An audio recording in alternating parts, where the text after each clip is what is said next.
Pemirsa, liputan khusus kembali menyapa Anda. Pemirsa, di Indonesia penyakit kanker masih menjadi momok yang memberatkan. Ini tidak hanya datang dari rasa sakit yang diderita, namun juga dari jarak dan waktu yang harus ditempuh. Namun di Kabupaten Kudus datang harapan baru. Rumah Sakit Dr. Lukmono Hadi Kabupaten Kudus kini hadir dengan layanan onkologi terpadu termasuk dengan layanan kemoterapi. Selengkapnya bersama saya Septulandari dalam liputan khusus. Rumah Sakit Umum Daerah Dr. Lukmono Hadi atau RSLH Kudus merupakan rumah sakit rujukan untuk wilayah Kabupaten Kudus dan sekitarnya. Salah satunya adalah untuk penanganan penyakit kanker. Pasien kanker dapat dilayani di sini mulai dari diagnosa, terapi, hingga tindakan operasi. Penanganan medis untuk penyakit kanker bagi tiap pasien tentunya berbeda, tergantung jenis dan stadiumnya. Semakin ringan jenis dan stadium kanker yang diderita, maka harapan sembuh semakin terbuka lebar. Sebenarnya screening atau deteksi awal itu penting. Nah, deteksi dini itu kan mempengaruhi output kan. Semakin berat atau besar benjolan, semakin besar atau stadiumnya semakin tinggi, otomatis juga penanganannya lebih berat, artinya lebih sulit. Nah, kebanyakan memang 40-60% itu pasien datang udah pada stadium 3. Tindakan operasi itu tidak semata-mata sebagai solusi dalam hal penanganan kanker. Tetapi kadang-kadang yang diasosiasikan masyarakat luas bahwa nanti dioperasi. Ketika kanker harus operasi gitu ya, seolah-olah masyarakat gitu. Tahunya. Tadi saya bilang ada yang bisa dilakukan tindakan kemoterapi, ada yang memang harus dengan operasi, ada yang harus dengan hormonal terapi, ada yang dengan radioterapi. Banyak ya. Ada terapi target, ada imunoterapi. Sekarang udah banyak sekali. Banyak sekali ya. Sebagai contoh, ketika ada pasien baru nih masuk, kita kan juga butuh nih di radiologi di USG kan minimal. Iya betul. Kalau enggak di CT scan, kita butuh dokter radiologi untuk membaca expertise-nya ini kira-kira ke arah mana ya. Karena dari hasil USG pun kita bisa memprediksi ini bisa ke arah lesi angina atau ganas. Terus kemudian nanti ketika mau kita lakukan tindakan operasi, kita juga konsultasi ke bagian dokter anestesi atau ke dokter penyakit dalam untuk kesiapan pasien ini secara klinis. Bagaimana kondisi fisiknya dia, mampu nggak kita kira-kira nanti kalau dilakukan tindakan operasi di meja operasi. Terus nanti setelah operasi juga dokter gizi. Jadi bersinggungan sebenarnya tidak berdiri sendiri ya, karena proses bahkan pasca tindakan itu juga bersinggungan dengan tenaga medis yang lain ya. Itu makanya dulu disebut sebagai multidisiplin tim. Dalam pelayanan kanker ini ya. Karena memang tidak bisa dokter bedah onkologi sendirian. Nah, kita yang melakukan tindakan operasinya, sedangkan teman-teman yang lain mungkin untuk menyiapkan dan bagaimana si pasien ini bisa siap untuk menghadapi terapinya maupun efek sampingnya. Dok, karena ini memang ternyata banyak yang multidisiplin tadi yang seperti dokter sampaikan gitu, dan tetapi kalau di rumah sakit ini sendiri sudah berjalan dengan baik ya dok ya, semuanya sudah berjalan dengan baik. Nah, kalau harapannya sendiri ke depan ini dokter untuk baik terkait dengan pasien dari Kudus dan sekitarnya, dan juga dengan sarana dan juga pelayanan dari rumah sakit sendiri akan seperti apa ke depannya? Ya, saya yakin dengan adanya ini ya, sudah mulai suatu dengan pelayanan bedah dan kemoterapi yang sudah ada di Lukmono Hadi ke depan ya, semakin bisa menjangkau masyarakat yang memang takut untuk berobat ke rumah sakit, terutama mungkin selama ini kan ada stigma bahwa tindakan operasi untuk pasien kanker itu kan justru memperberat sakit. Nah, itu yang Iya. anggapan salah ya, Dok ya. Karena sebenarnya justru yang datang ini udah stadium lanjut, sehingga kadang-kadang yang kelihatan oleh masyarakat awam, nah sudah stadium lanjut ditangani jadi agak lama penanganannya. Ya itu jadi perlu kita ada suatu ya terobosan dengan membuka layanan seperti ini dengan harapan nanti semakin terlayani pasien. Yang kedua, ada hubungan kerja yang baik dengan teman-teman sejawat dokter umum baik di KTP, di puskesmas, menuju pasien-pasien yang memang itu dicurigai sebagai suatu cancer. Ya, dan juga multidisiplin tadi yang saya bilang ya. Karena bagaimanapun penanganan pasien yang dengan diagnosis yang agak kompleks atau sulit itu pasti tidak bisa hanya satu orang dokter saja, pasti membutuhkan tim. Bagaimana nih kira-kira nih habis dioperasi ini diapain lagi? Gitu ya. Apakah perlu disinar atau perlu di kemo dengan dosis berapa kali, responnya bagaimana, nanti efek sampingnya gimana?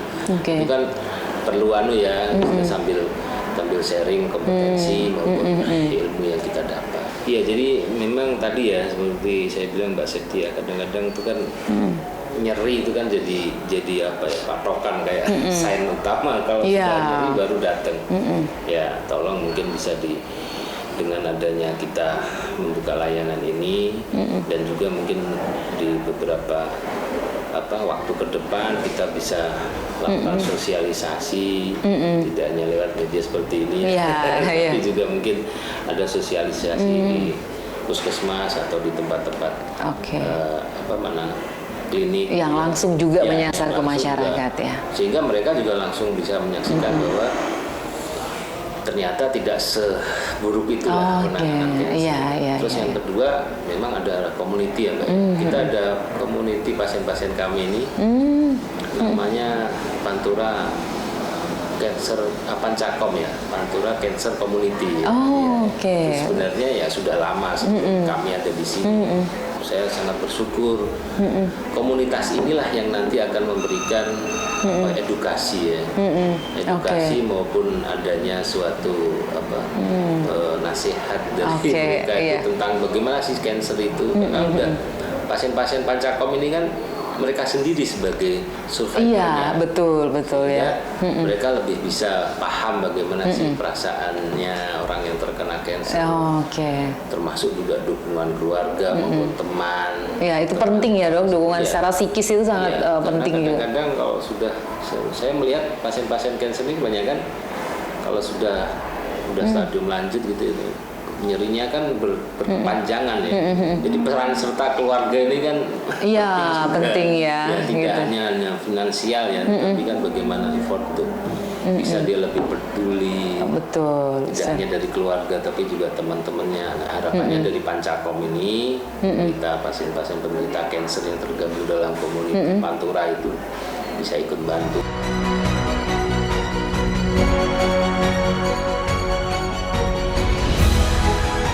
Penanganan untuk pasien kanker memang tergolong kompleks. Inilah sebabnya RSLH Kudus tak hanya menyiapkan tim yang terdiri dari para dokter, spesialis, serta tenaga medis lainnya, namun juga peralatan serta fasilitas penunjang untuk diagnosa hingga terapi penyakit kanker. Bagaimana pelayanan medis terpadu bagi pasien kanker di Rumah Sakit Umum Daerah Dr. Lukmono Hadi Kudus? Pemirsa, jangan kemana-mana, liputan khusus akan kembali sesaat lagi.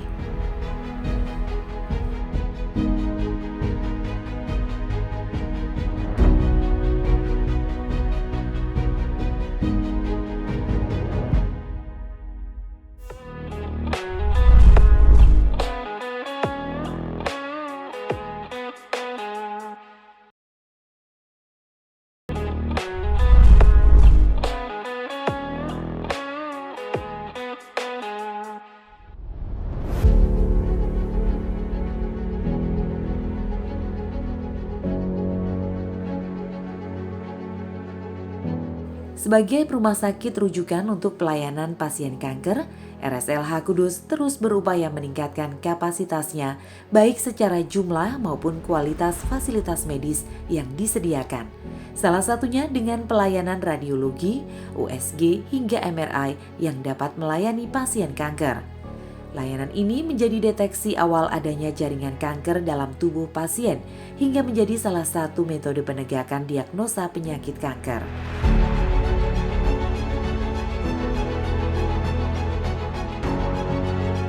Ya, sekarang ini saya bersama dengan Dr. Anggit, spesialis radiologi dari Rumah Sakit Umum Daerah Dr. Lukmono Hadi. Nah, ini dokter, halo dokter, maaf mengganggu waktunya ya dokter ya. Ini dokter lagi apa nih? Saya boleh lihat ya? Boleh lihat ya. Ini apa nih dok? Ini salah satu pasien dengan keluhan ada benjolan di payudara kiri ya. Nah, beliau mengeluhkan payudaranya tuh sakit. Tiap kali diraba kerasa ada benjolan. Nah, ini salah satu pemeriksaan payudara yang menggunakan mamografi. Nah, alat mamografi ini digunakan untuk mendeteksi salah satu kanker payudara, terutama pada pasien yang berumur 40 tahun ke atas. Jadi ini alat mamografi untuk mendeteksi kanker payudara gitu ya. Tetapi ini kan di bagian dari radiologi ya dok ya. Jadi sebenarnya kalau untuk pasien kanker payudara di bagian radiologi ini tuh mereka tuh mendapat tindakan apa dan sebenarnya untuk apa gitu? Untuk tahu seperti apa sih dengan tindakan? Saya jelaskan sedikit ya Mbak ya.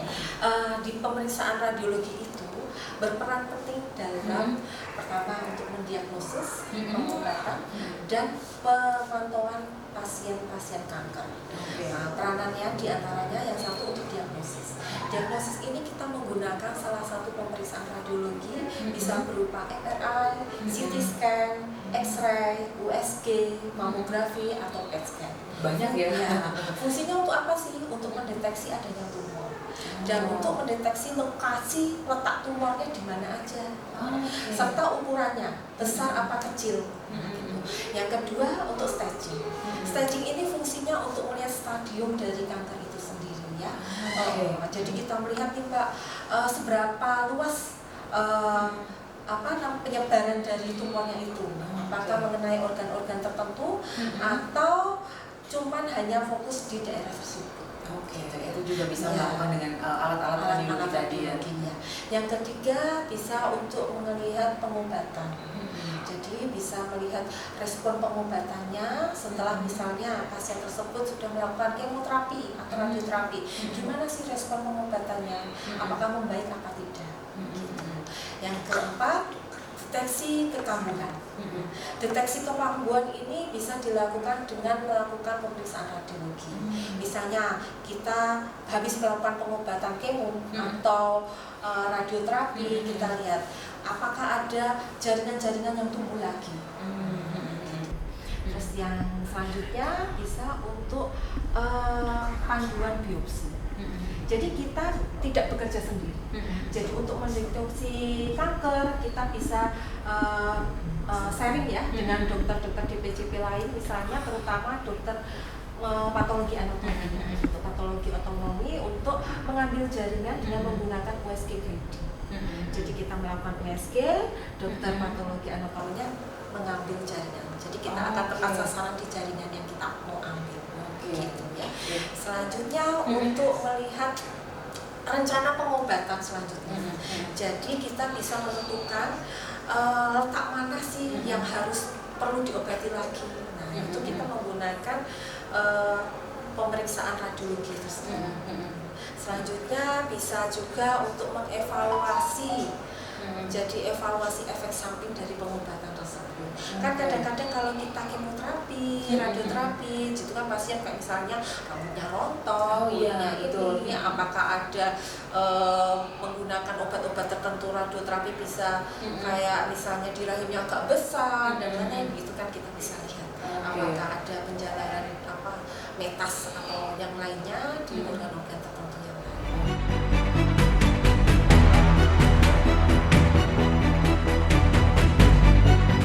Analisa dan diagnosa medis terkait penyakit kanker tak hanya dari bentuk jaringan yang berkembang secara abnormal, namun juga diperlukan analisa medis hingga taraf sel.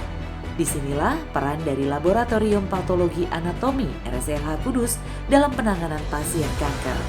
Selain untuk keperluan diagnosa, pengujian di laboratorium juga dapat digunakan sebagai dasar evaluasi perkembangan kondisi medis pasien selama terapi penyembuhan kanker.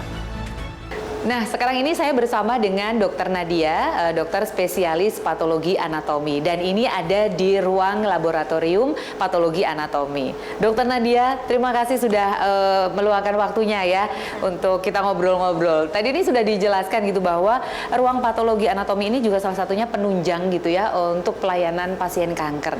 Nah, sebenarnya kalau di ruangan ini, apa sih yang kemudian dilakukan dan apa pentingnya bagi pelayanan pasien kanker? Jadi dari dokter onkologi itu biasanya hasil operasi yang jaringan apapun yang dikeluarkan dari tubuh manusia kan diperiksa patologi anatomi. Di situ kami memeriksa bentuknya bisa benjolan tumornya atau cairan tumornya atau cairan di tubuh yang dicurigai masa tumor atau sesuatu yang secara klinis belum bisa tegak. Di sini kita membantu untuk melihat ada perubahan selnya, ada apa. Jadi yang kedua tuh bisa juga untuk menentukan ini tumor atau bukan. Kalau udah ketemu tumor, tumornya jinak apa enggak? Dan kalau misalnya ganas, derajat ganasannya bagaimana? Enggak di situ aja. Udah ganasan. Udah tahu di itu, terus kemudian? Udah gitu kita tentuin juga waktu dia ngambil satu masa penjualan itu, batas sayatannya gimana? Aman atau masih ada tumor? Kalau masih ada tumor kan artinya klinisi harus berupaya lebih untuk membebaskan itu kan. Jadi biar bersih di pasien.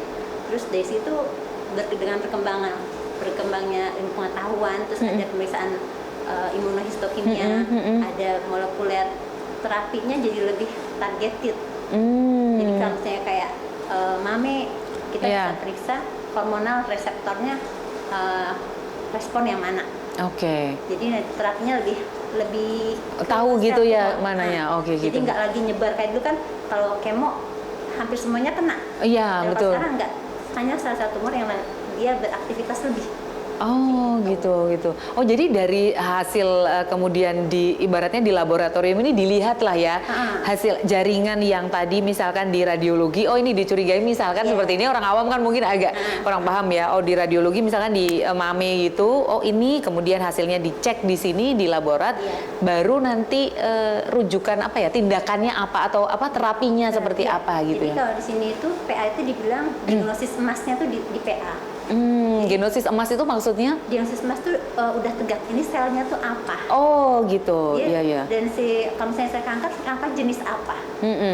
Dari situ kan ketahuan tuh macam-macam jenis kanker itu beda-beda progresivitasnya. Ada yang agresif banget, ada yang indolen gitu kan. Jadi dia nggak terlalu cepat perkembangannya gitu. Jadi kalau dari proses di patologi anatomi ini sendiri biasanya memerlukan waktu berapa lama sih? Ini kan banyak juga ya yang kemudian masuk di laboratorium ini ya. Biasanya untuk sampel jaringan itu minimal 3 hari ya, karena bentuk si jaringan harus difiksasi dulu supaya mateng. Gimana itu difiksasi supaya mateng itu gimana? Dengan kayak formalin.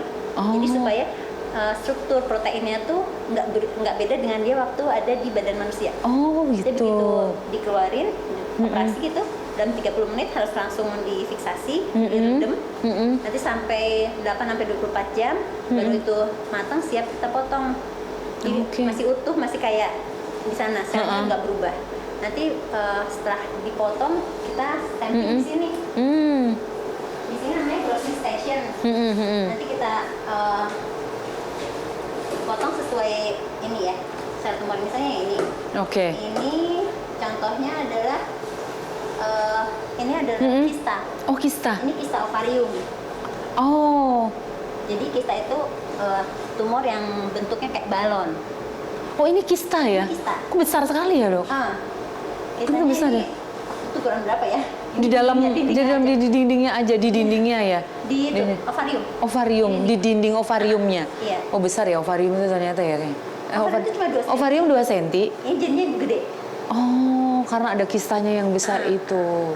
Terus kalau yang kayak gini, ini kelihatannya payudara ya? Oh, itu payudara. Payudara. Hmm. Ini sampel mastektomi, jadi payudara utuh diambil sampai Diambil itu tuh dicek gitu ya? Iya, sampai semuanya. kelenjar getah bening yang ada di bawah Oh, ya ampun. ketiak. Oke, itu ya. Adanya fasilitas laboratorium patologi anatomi yang akurat dalam analisa jaringan sel kanker di RSLH Kudus menjadi sangat penting untuk penegakan diagnosa dan penanganan lanjutan bagi pasien kanker. Diagnosa serta penanganan yang tepat tentunya memperbesar peluang sembuh bagi para pasien kanker.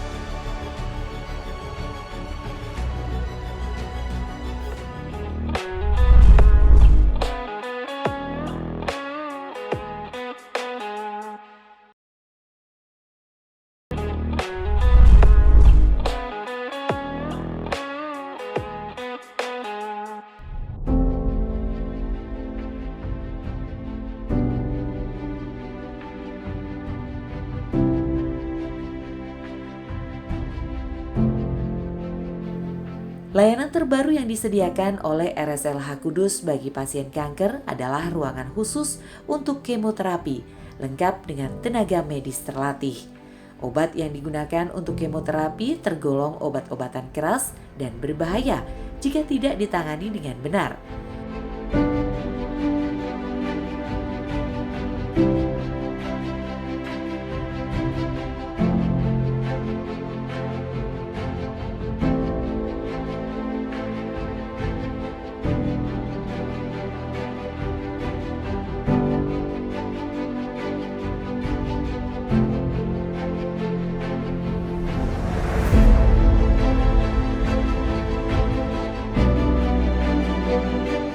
Meski tergolong layanan baru, namun RSLH Kudus menerapkan standar operasional yang ketat serta pendampingan pasien secara intensif untuk menunjang proses kesembuhan pasien melalui kemoterapi.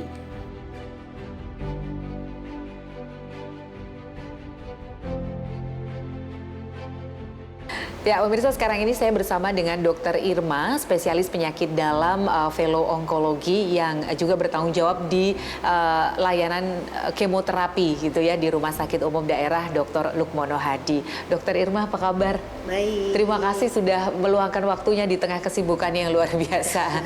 Iya, dokter, saya mau tanya-tanya sedikit nih tentang bagaimana layanan kemoterapi. Ini kan masih relatif baru ya di rumah sakit ini. Ini seperti apa sekarang layanan kemoterapi ini berjalan? Sampai sekarang sih mungkin sudah hampir 4 minggu ya. Ini angka pasien yang dilakukan kemoterapi terus meningkat ya dari tadinya kami seminggu 2 kali, ini sudah meningkat menjadi seminggu 3 kali. Itu dengan bed yang juga awalnya disediakan 3, ini sudah kadang 4, kadang 5 gitu. Jadi memang ternyata masyarakat yang membutuhkan cukup banyak, sehingga layanan ini dalam 1 bulan ini sangat banyak peminatnya ternyata. Gitu. Kalau untuk persiapan, alhamdulillah kami memang sebenarnya persiapannya cukup lama di RSUD Kudus ini sekitar 2 tahun kami mempersiapkan.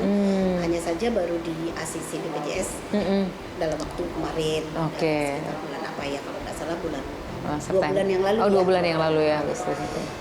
Untuk persiapan yang spesifiknya sih terutama memang ruang handling ini ya. Ini ada nanti mungkin bisa dengar. Ada ruang handling ini yang menjadi persyaratan utama gitu, untuk pencampuran obat. Kemudian SDM juga persiapannya mulai dari perawat terlatih, apoteker terlatih, kemudian dokter, kalau dokter bedah sama dokter penyakit dalam itu kan memang sudah dari awal ya, artinya dokter onkologi, bedah onkologi dan dokter penyakit dalam itu kemudian bersama dengan dokter radiologi untuk imagingnya, untuk penunjangnya, dokter patologi anatomi itu memang satu tim gitu. Karena untuk mendiagnosis kanker itu kita butuh pemeriksaan yang cukup komplit. Artinya bagaimana diagnosis gitu. Kemudian sudah kemana saja nih kanker? Apa stadiumnya ya, mungkin kalau dikenal dengan masyarakat, stadiumnya apakah sudah terjadi penyebaran di kelenjar getah bening, kemudian penyebaran di organ-organ lain, gitu kan sebelum kemo harus kita persiapkan. Itu juga dengan bagaimana fungsi-fungsi organ yang lain, fungsi hati, dan itu tanggung jawab saya kalau itu. Fungsi hati, fungsi ginjal, karena nanti obat-obat juga akan disesuaikan dengan itu. Apakah obatnya ini berefek samping ke ginjal, kemudian ke hati. Nah, itu nanti akan ada evaluasi untuk kemo selanjutnya. Sehingga kita pasti awalnya sudah harus tahu semua tuh kondisinya seperti apa. Kalau oke semua, kemo dilakukan. Kemudian kalau ada misalnya kendala di gagal ginjal, kita lakukan penyesuaian dosis.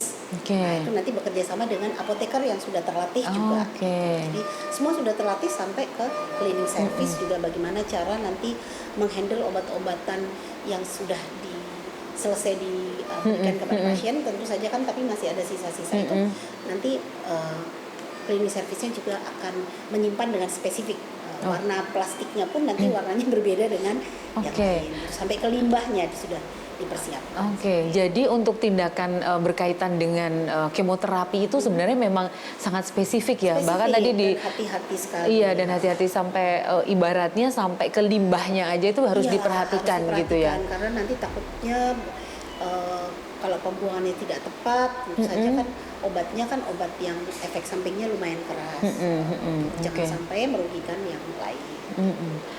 Ini kan ada tersedia berapa bed tadi dok? 4 ya? Sekarang saat ini mungkin nanti bisa dilihat ada 5 ya. Oh ada 5, hari ini ada 5. Tapi sebelumnya kita menyediakan 3 sebenarnya. Cuman karena peminatnya mungkin nanti akan dibuka hari yang lain kalau memang overload terus seperti ini. Iya, ya. Ini kemungkinan bakal ditambah lagi nggak ruangan atau bed? Ya, harinya ya, hari layanan. Masih awalnya seminggu 2 kali, kemudian ditambah lagi seminggu 3 kali, mungkin nanti akan seminggu 4 kali atau 5 kali gitu. Kita akan melihat trennya kemana. Oke. Kalau gitu terima kasih banyak waktunya dan penjelasannya luar biasa. Tapi kita boleh ya sambil habis ini lihat-lihat tentang di ruang pencampuran obat dan juga nanti mungkin ngobrol sama salah satu pasien yang sudah bersedia untuk kita ajak obrol. Ya, baik, terima kasih dok.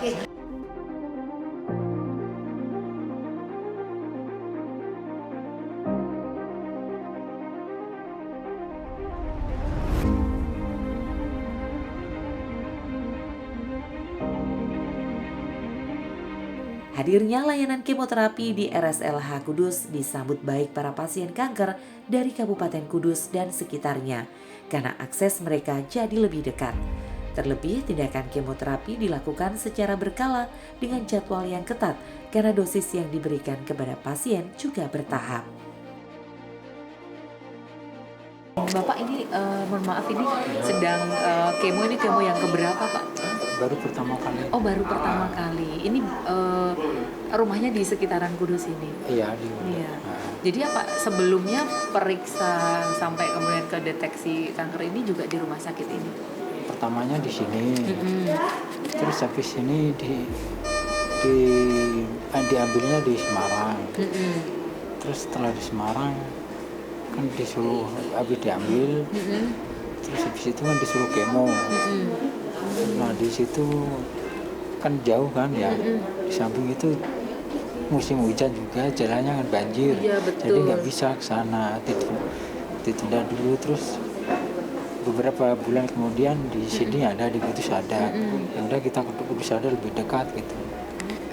Jadi ya alhamdulillah ya Pak ya, maksudnya kemonya nggak harus ke Semarang gitu. Iya. Harus ke Semarang, di sekitar sini di Kudus juga masih udah ada gitu. Jadi nggak usah jauh ke sana. Apalagi musim hujan ya, banjir gitu. Betul Pak, sekarang nggak bisa gitu. Ini karena baru pertama, ini gimana Pak tadi di kemo pertama Bapak? Pertama tadinya ya sebelumnya ya gimana gitu. Tapi semangat ya Pak ya, semangat ya Pak ya.